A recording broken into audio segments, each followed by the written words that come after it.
ಅಯ್ಯೋ ಶಿವನೇ, ಇದು ಮೆಜೆಸ್ಟಿಕ್ಕಾ ಏರ್ಪೋರ್ಟಾ ಅನ್ನೋ ಪ್ರಶ್ನೆಯನ್ನ ಕೇಳ್ಕೊಳ್ಳುವ ಪರಿಸ್ಥಿತಿಗೆ ಇವತ್ತು ಏರ್ಪೋರ್ಟ್ ಬಂದು ತಲುಪಿದೆ. ಕೆಂಪೇಗೌಡ ಏರ್ಪೋರ್ಟ್ ಇದೀಗ ರಶೋ ಕಾಲಿಡೋಕ್ ಜಾಗ ಇಲ್ಲ. ಹೋಗೋಣ ಅಂದ್ರೆ ಫ್ಲೈಟ್ ಸಿಗ್ತಾ ಇಲ್ಲ. ಇದು ಟ್ರೈನ್ ಸ್ಟೇಷನ್ನ ಮೆಜೆಸ್ಟಿಕ್ಕಾ ಅಥವಾ ಏರ್ಪೋರ್ಟಾ ಗೊತ್ತೇ ಆಗ್ತಾ ಇಲ್ಲ.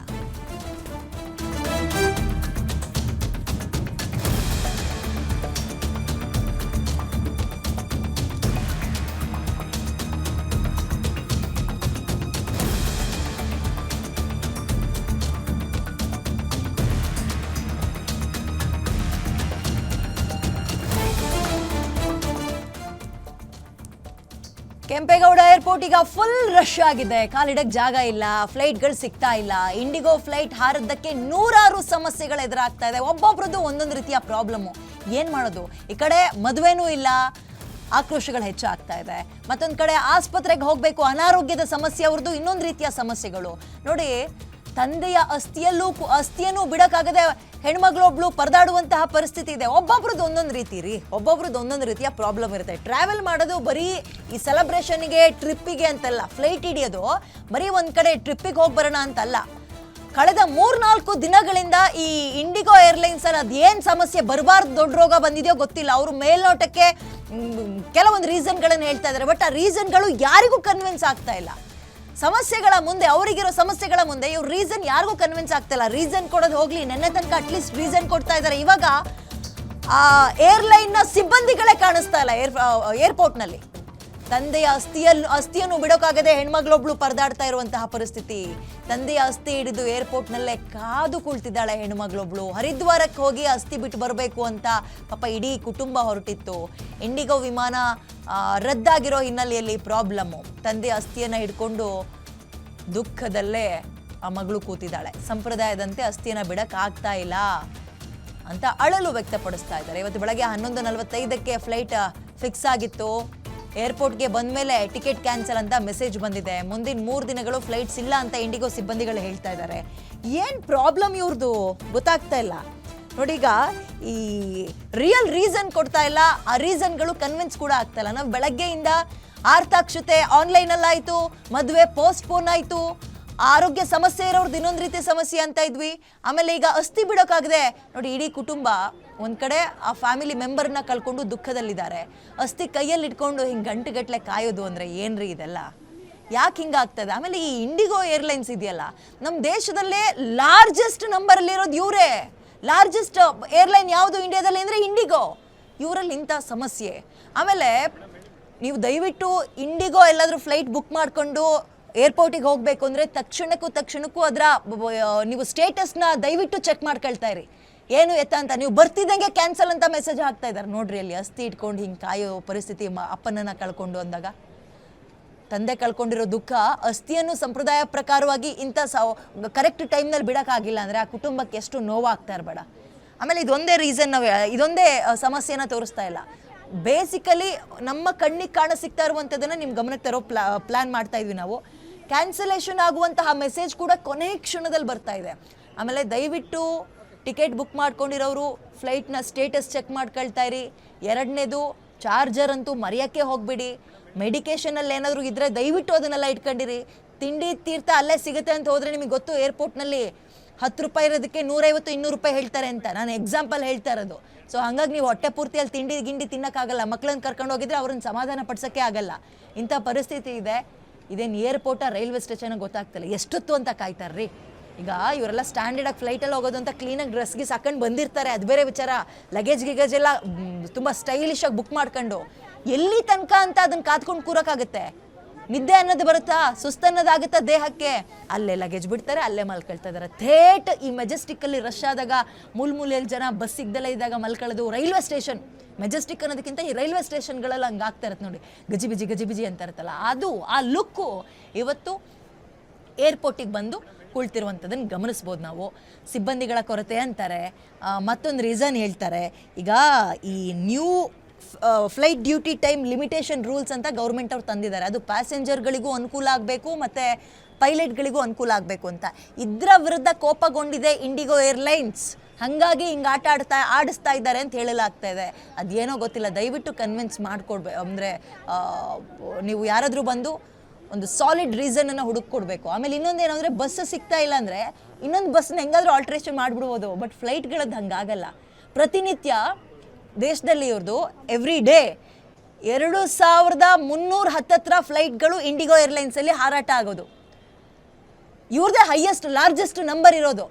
ಏನು ಉಳಿದಿದ್ದು ಅದ್ರ ಸೆಕೆಂಡ್, ಅದರ ಅರ್ಧಕ್ಕರ್ಧ ಬೇರೆ ಫ್ಲೈಟ್ ಅವ್ರು ತೊಗೊಳ್ತಾರೆ, ಬೇರೆ ಏರ್ಲೈನ್ಸ್ ಅವರು, ಏರ್ ಇಂಡಿಯಾದವರು. ಸಾರಿ, ಈಗ ಲಾರ್ಜೆಸ್ಟ್ ಇರೋರೇ ಹಿಂಗೆ ತಗೋಬಿಟ್ರೆ ಇವರಿಗೆ ಶಾರ್ಟೇಜ್ ಅಂದರೆ ಈಗ ಅನುಕೂಲ ಮಾಡ್ಕೊಡೋದು ಯಾರು ಗೊತ್ತಾಗ್ತಾ ಇಲ್ಲ. ಆಮೇಲೆ ರೀಫಂಡ್, ನೀವೆಲ್ಲಾದರೂ ಟಿಕೆಟ್ ಟೈಮ್ನಲ್ಲಿ 170% ಈ ರೀಫಂಡ್ ಮಾಡುವಂತಹ ಟಿಕೆಟ್ನ ನಾವು ಬುಕ್ ಮಾಡೋಕ್ಕೆ ಹೋಗಲ್ಲ. ಸುಮ್ಮನೆ ಯಾಕೆ ದುಡ್ಡು ಕಳ್ಕೊಳ್ಳೋಣ? ರೀಫಂಡ್ ಯಾಕೆ? ನಾವು ಹೋಗ್ತೀವ. ಈಗ ರೀಫಂಡ್ ಏನು ಗೊತ್ತಾ, ಕೊನೆ ಟೈಮ್ನಲ್ಲಿ ಕ್ಯಾನ್ಸಲ್ ಮಾಡ್ಕೊಳ್ಬೇಕು ಅನ್ನುವ ಅವಕಾಶ ನಿಮಗೆ ಬೇಕು ಅಂದರೆ ಆ ರೀಫಂಡ್ ಇರೋದನ್ನು ಆಯ್ಕೆ ಮಾಡ್ಕೊಳ್ಳಿ ಅಂತ ಅಲ್ಲಿರುತ್ತೆ. ನಾವು ಮಾಡ್ಕೊಳ್ಳಲ್ಲ, ಸುಮ್ಮನೆ ದುಡ್ಡು ಯಾಕೆ ಖರ್ಚು ಮಾಡೋಣ, ಹೋಗ್ತೀವಲ್ಲ ಅನ್ನೋದು ಕಾನ್ಫಿಡೆನ್ಸ್ ಇರುತ್ತೆ. ಸೊ ಇವ್ರು ಯಾರು ಕೂಡ ರೀಫಂಡಿಂದು ಮಾಡ್ಕೊಂಡಂಗೆ ಕಾಣಿಸ್ತಾ ಇಲ್ಲ. ಈ ಕಡೆ ದುಡ್ಡು ಇಲ್ಲ, ಫ್ಲೈಟು ಇಲ್ಲ, ಮಲ್ಕೊಳ್ಳೋಕ್ಕಲ್ಲಿ ಜಾಗ ಇಲ್ಲ, ತಿನ್ನಕ್ಕೆ ಊಟ ಇಲ್ಲ, ಫೋನ್ ಸ್ವಿಚ್ ಆಫು, ಮಾತ್ರೆಗಳು ಅಥವಾ ಮೆಡಿಕೇಷನ್ಸ್ ಪ್ರಾಬ್ಲಮ್ ಆಗ್ತಾ ಇದೆ. ಹಿಂಗಾದ್ರೆ ಹೆಂಗೆ ಕತೆ ಹೇಳಿ?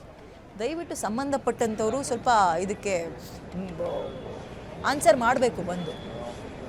ನೆನ್ನೆ ತನಕ ಆದರೂ ಪರವಾಗಿಲ್ಲ, ಅಟ್ಲೀಸ್ಟು ಏರ್ಲೈನ್ಸ್ನ ಸಿಬ್ಬಂದಿಗಳಿದ್ರು. ಈಗ ಅವರು ಇಲ್ವಂತೆ. ಹೆಂಗಾಗ್ತಾ ಇದೆ ಅಂದರೆ ಸಿಬ್ಬಂದಿಗಳು ಏನು ಮಾಡ್ತಾರೆ, ಅವ್ರಿಗೇನಾದರೂ ಗೊತ್ತಿದ್ರೆ ಅಲ್ವಾ ಅವ್ರು ಬಂದು ಇವ್ರಿಗೆ ಪ್ರತಿಕ್ರಿಯೆ ಕೊಡೋಕ್ಕೆ. ಅವ್ರುಗಳ ಕನ್ಫ್ಯೂಷನಲ್ಲಿದ್ದಾರೆ. ಫ್ಲೈಟ್ ಹತ್ತಿದವರು 10 ಗಂಟೆ ಕಾಯ್ತಾ ಇದ್ದಾರೆ. ಇದು ಏರ್ಪೋರ್ಟ್ ಸ್ಥಿತಿ ಇವ್ರದ್ದು ಬಿಡಿ. ಫ್ಲೈಟ್ ಒಳಗೂ 10 ಗಂಟೆ ಆರ್ದಲ್ಲೇ ಇರೋಂಗೆ ಅದರ ಫ್ಲೈಟ್ ಒಳಗೆ ಕುತ್ಕೊಂಡಿರೋ ಚಿತ್ರಣವನ್ನು ಕೂಡ ಗಮನಿಸ್ಬೋದು ನಾವು. ಯಾಕೆ ಹಿಂಗಾಗ್ತಾ ಇದೆ? ಮಾಡಿದ್ದೀನಿ. ಇನ್ನೊಬ್ಬ ಮಗ ಬೇರೆ ಇದ್ದಾನೆ, ಮಗಗೂ ಬುಕ್ ಮಾಡಿದ್ದೀನಿ. ಇನ್ ಟೋಟಲ್ 4 ಜನ. ಸೊ ಡೆಲ್ಲಿಲಿಂದ ಇನ್ನೊಂದು ಫ್ಲೈಟ್ ಹರಿದ್ವಾರ್ಗೆ ಬುಕ್ ಮಾಡಿದ್ದೀನಿ. ಆದರೆ the flight has been cancel and ಒಂದು ನೋಟಿಫೈ ಬಂದಿಲ್ಲ, ನಮಗೆ ನೋಟಿಫಿಕೇಶನ್ ಏನು ಬಂದಿಲ್ಲ. ಇಲ್ಲಿ ಬಂದು ಕೇಳಿದ್ರೆ ಫ್ಲೈಟ್ ಹ್ಯಾಸ್ ಬಿನ್ ಕ್ಯಾನ್ಸಲ್ ಅಂತ ಹೇಳ್ತಾ ಇದ್ದಾರೆ. ಆದರೆ we had another room here where we can go ahead and check what happen. We just enquiry about it. Enquiry ಮಾಡಿದ್ರೆ ಹೇಳ್ತಾರೆ ಎರಡು ಆಪ್ಷನ್ನು. ಒಂದು ರೀಫಂಡ್ ತೊಗೋಬೇಕು, ಅಲ್ಲ ಅಂದರೆ ಫ್ಲೈಟ್ 3 ದಿವಸಕ್ಕೆ ಫ್ಲೈಟ್ ಇಲ್ಲ, ನೆಕ್ಸ್ಟ್ ಟ್ಯೂಸ್ಡೇಗೆ ಫ್ಲೈಟ್ ಬುಕ್ ಮಾಡ್ತೀನಿ ಹೇಳ್ತಾ ಇದ್ದಾರೆ. ಆದರೆ ನಾನು ಪೂಜಾ ಎಲ್ಲ ಅಲ್ಲಿ ಸೆಟ್ ಮಾಡಿ ಇಕ್ಕಿದ್ದೀನಿ, ಇವತ್ತು ಮಾಡೋಣ ಅಂತ. ಹರಿದ್ವಾರ್ನಲ್ಲಿ ಪೂಜಾರಿ ನಮ್ಮವರು ಬೇರೆ ರಾಜಸ್ಥಾನದಿಂದ ಒಂದು ಟ್ರೈನ್ ಬುಕ್ ಮಾಡ್ಕೊಂಡು ಹರಿದ್ವಾರ್ಗೂ ಕೂಡ ಬಂದುಬಿಟ್ಟಿದ್ದಾರೆ. ಅವರು ಅಲ್ಲಿ ವೆಯ್ಟ್ ಮಾಡ್ತಾ ಇದ್ದಾರೆ. ನಾವು ಇಲ್ಲಿಂದ ಅಲ್ಲಿ ಹೋಗೋಕ್ಕಾಗ್ತಾ ಇಲ್ಲ, ತುಂಬ ಕಷ್ಟ ಆಗ್ತಾ ಇದೆ ಸರ್. ಓವರ್ ಆಲ್ ಸಾರಿ, ನಿಮಗೆ ಕ್ಯಾನ್ಸಲ್ ಏನಕ್ಕಾಗಿದೆ ಅಂತ ರೀಸನ್ ಏನು? ಕ್ಯಾನ್ಸಲ್ ಬಂದ್ಬಿಟ್ಟು ಒಂದೇ ಒಂದು ರೀಸನ್. ಒಬ್ರು ಹೇಳಿದ್ರು ಪೈಲಟ್ಸ್ ಆರ್ ನಾಟ್ ಅವೈಲಬಲ್ ಅಂತ, which is not at all acceptable, right? Yeah, so yeah, in total we have also lost a lot of money, which is we booked for 50,000 and they trying to give a refund, which is not at all acceptable. ಏನು ಮಾಡೋಕ್ಕಾಗುತ್ತೆ ಮಾಡಿದ್ದೀನಿ. IndiGo flight cancel ಆಗ್ತಾ ಇದೆ ಪದೇ. ಏರ್ಪೋರ್ಟ್ನಲ್ಲಿ ಪ್ರಯಾಣಿಕರು ಪಡಬಾರ್ದು ಪಾಠಲನ್ನ ಪಡ್ತಾ ಇದ್ದಾರೆ. ಏರ್ಪೋರ್ಟ್ಗೆ ಬಂದ ಪ್ರತಿ ಪ್ರಯಾಣಿಕರದು ಒಂದೊಂದು ರೀತಿಯ ಗೋಳು. ಆಸ್ಪತ್ರೆಗೆ ಹೋಗೋಕ್ಕಾಗ್ತಾ ಇಲ್ಲ, ಪರದಾಡ್ತಾ ಇದ್ದಾರೆ ಅಮ್ಮ ಮತ್ತು ಮಗ. ಅಹಮದಾಬಾದ್ನಲ್ಲಿ ತಾಯಿಗೆ ಟ್ರೀಟ್ಮೆಂಟ್ ಕೊಡಿಸ್ಬೇಕು ಅಂತ ಮಗ ಹೊರಟಿದ್ದ, ಬಟ್ ಫ್ಲೈಟ್ ಕ್ಯಾನ್ಸಲ್ ಆಗಿದೆ. ಏರ್ಪೋರ್ಟ್ನಲ್ಲಿ ವಯಸ್ಸಾಗಿರುವ ಕಾಯಿಲೆಯಿಂದಿರುವಂತಹ ಅಮ್ಮನ ಜೊತೆಗೆ ಮಗ ಹೆಣಗಾಡ್ತಾ ಇದ್ದಾರೆ. ಏರ್ಪೋರ್ಟ್ಗೆ ಬಂದ ಬಳಿಕ ಮೊಬೈಲ್ಗೆ ಮೆಸೇಜ್ ಬಂತು, ನಿಮ್ಮ ಫ್ಲೈಟ್ ಕ್ಯಾನ್ಸಲ್ ಆಗಿದೆ ಅಂತ. ಇಂಡಿಗೋ ಸಂಸ್ಥೆ ವಿರುದ್ಧ ಪ್ರಯಾಣಿಕ ರಂಜಿತನ್ ಅವರು ಆಕ್ರೋಶ ವ್ಯಕ್ತಪಡಿಸ್ತಾ ಇದ್ದಾರೆ. ಇವತ್ತು ಸಂಜೆ ಡಾಕ್ಟರ್ ಅಪಾಯಿಂಟ್ಮೆಂಟ್ ತಗೊಂಡಿದ್ರಂತೆ. ಮೊಣಕಾಲು ನೋವಿಂದ ಬಳಲ್ತಾ ಇದ್ರು ತಾಯಿ. 1.5 ತಿಂಗಳ ಹಿಂದೆಯೇ ಇವರು ಟಿಕೆಟ್ ಬುಕ್ ಮಾಡ್ಕೊಂಡಿದ್ದಾರೆ.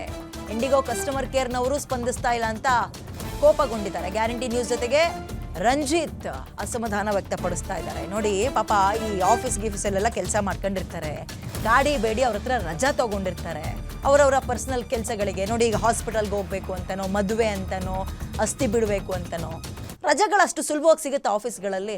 ಇಂಥದ್ರ ನಡುವೆ ಆಮೇಲೆ ದುಡ್ಡು ಬೇರೆ ಕೊಟ್ಟು 1 ತಿಂಗಳ ಹಿಂದೆಯೇ ಫ್ಲೈಟ್ ಟಿಕೆಟ್ ಬುಕ್ ಮಾಡ್ಕೊಂಡಿರ್ತೀವಿ. ಮನೆಯಿಂದ ಹೊರಡಬೇಕಾದ್ರೂ ಗೊತ್ತಾಗಲ್ಲ. ಏರ್ಪೋರ್ಟ್ ಒಳಗೆ ಬಂದು ಇನ್ನೊಂದು ಅರ್ಧ ಗಂಟೆಗೆ ಫ್ಲೈಟ್ ಬರುತ್ತೆ ಅಂತ ಕಾಯ್ತಾ ಇರ್ತೀವಿ. ಫ್ಲೈಟ್ ಸ್ಟೇಟಸ್ ಚೆಕ್ ಮಾಡಿದ್ರೆ ಕ್ಯಾನ್ಸಲ್ ಅಂತ ಮೆಸೇಜ್ ಬರುತ್ತೆ. ಹಿಂಗಾದಾಗ ಹೆಂಗೆ ಹೇಳಿ, ಕತೆ ಹೆಂಗೆ ಹೇಳಿ? ಪಾಪ ವೀಲ್ ಚೇರಲ್ಲಿ ತಾಯಿ, ಮಗ ಹಿಂಗೆ ಕಷ್ಟಪಡ್ತಾ ಇದ್ದಾರೆ. ಇಂಡಿಗೋ ಏರ್ಲೈನ್ಸ್ ಅವಾಂತರದಿಂದ ಸಾಕಷ್ಟು ಪ್ರಯಾಣಿಕರು ಸಮಸ್ಯೆಗೀಡಾಗಿರುವಂತದ್ದು. ಈಗ ನಮ್ಮ ಜೊತೆ ಏನು ಅಹಮದಾಬಾದ್ಗೆ ಪ್ರಯಾಣ ಬೆಳೆಸಿದಂತ, ಅದರಲ್ಲೂ ವಿಶೇಷವಾಗಿ ತನ್ನ ತಾಯಿಗೆ ಚಿಕಿತ್ಸೆ ಕೊಡ್ಬೇಕಂತೇಳಿ ಫ್ಲೈಟ್ ಬುಕ್ ಮಾಡ್ಕೊಂಡು ಏನೋ ಮನೆಯಿಂದ ಬರ್ಬೇಕಾದ್ರೆ ಯಾವುದೇ ರೀತಿಯಾದ ಸಮಸ್ಯೆ ಇರ್ಲಿಲ್ಲ. ಈಗ ಏರ್ಪೋರ್ಟ್ಗೆ ಬಂದಿದ ತಕ್ಷಣ ಇಲ್ಲಿ ಸಿಬ್ಬಂದಿಗಳು ಫ್ಲೈಟ್ ಕ್ಯಾನ್ಸಲ್ ಅಂತ ಹೇಳ್ತಾ ಇದ್ದಾರೆ. ಹೀಗಾಗಿ ಅವ್ರು ಎಲ್ಲಿಗೆ ಪ್ರಯಾಣ ಬೆಳೆಸಿದ್ರು, ಯಾವ ರೀತಿ ಸಮಸ್ಯೆ ಆಯ್ತು ಅಂತೆಲ್ಲ ಅವ್ರನ್ನೇ ಮಾತಾಡಿಸ್ತಾ ಹೋಗ್ತೇನೆ. ಸರ್ ನಮಸ್ತೆ ಸರ್. ಸರ್ ಎಲ್ಲಿಗೆ ಪ್ರಯಾಣ ಬೆಳೆಸಿದ್ರಿ, ಯಾವ ವಿಚಾರಕ್ಕಾಗಿ ಹೋಗ್ತಾ ಇದ್ದಿದ್ದು? ಡಾಕ್ಟರ್ ಅಪಾಯಿಂಟ್ಮೆಂಟ್ ಇದೆ, ನೀ ಸರ್ಜರಿ ಮಾಡ್ಬೇಕಾ ಅಂತ. ನಾವು ಫ್ಲೈಟ್ ಅಲ್ಲಿ ನಾವು ಮನೆ ಬಿಡುವಾಗ ನೋಡಿ ಇಲ್ಲಿ ಬಂದಿದೆ, ಟೈಮಿಂಗ್ ಎಲ್ಲ ಇದೆ, ಮೆಸೇಜ್ ಎಲ್ಲ ಬಂದಿದೆ ನನಗೆ, ಆನ್ ಟೈಮ್ ಇದೆ ಅಂತ. ಇಲ್ಲಿ ಬಂದ ಮೇಲೆ ಮೆಸೇಜ್ ಬಂತ ಫ್ಲೈಟ್ ಕ್ಯಾನ್ಸಲ್ಡ್ ಅಂತ. ನಾವು ಇವಾಗ ಹೆಂಗೆ ಹೋಗ್ಬೇಕು, ಇಲ್ಲಿ ಹೋಗ್ಬೇಕು, ಅಪಾಯಿಂಟ್ಮೆಂಟ್ ಇದೆ ಈವ್ನಿಂಗ್ ಡಾಕ್ಟರ್ದು. ಮೊನ್ನೆ ಇವಾಗ ಬೇರೆ ಫ್ಲೈಟ್ ಅವರು 25,000 29,000 ಎಲ್ಲ ಹೇಳ್ತಾ ಇದ್ದಾರೆ. ನಾವು ಯಾವ ರೀತಿ ಹೋಗ್ಬೇಕು ಹೇಳಿ? ಎಷ್ಟು ದಿನಗಳ ಹಿಂದೆ ನೀವು ಟಿಕೆಟ್ ನ ಬುಕ್ ಮಾಡಿದ್ರಿ ಸರ್? 1.5 ಮಂತ್ ಆಯ್ತಾ ಬುಕಿಂಗ್ ಮಾಡಿ ಟಿಕೆಟ್. ಇದಿಷ್ಟು ಏನು ತನ್ನ ತಾಯಿಗೆ ಚಿಕಿತ್ಸೆ ಕೊಡಿಸ್ಲಿಕ್ಕೋಸ್ಕರ ಅಹಮದಾಬಾದ್ಗೆ ಟಿಕೆಟ್ ಬುಕ್ ಆಗಿತ್ತು. ಆದ್ರೆ ಇಲ್ಲಿ ಬಂದ ತಕ್ಷಣ ಏನು ಟಿಕೆಟ್ ಕ್ಯಾನ್ಸಲ್ ಅಂತ ಹೇಳ್ತಾ ಇದ್ದಾರೆ. ಈ ನಿಟ್ಟಿನಲ್ಲಿ ಮುಂದಿನ ಹಾದಿ ಏನು ಅಂತ ನಮ್ಗೆ ಗೊತ್ತಾಗ್ತಿಲ್ಲ ಅಂತೇಳಿ ಪ್ರಯಾಣಿಕರು ಏನು ಅಳಲನ್ನ ತೋಡ್ಕೊಂತ ಇರುವಂತದ್ದು. ಕ್ಯಾಮ್ರಾ ಪರ್ಸನ್ ರಮೇಶ್ ಜೊತೆ Mahesh BM, guarantee news, Devanahalli.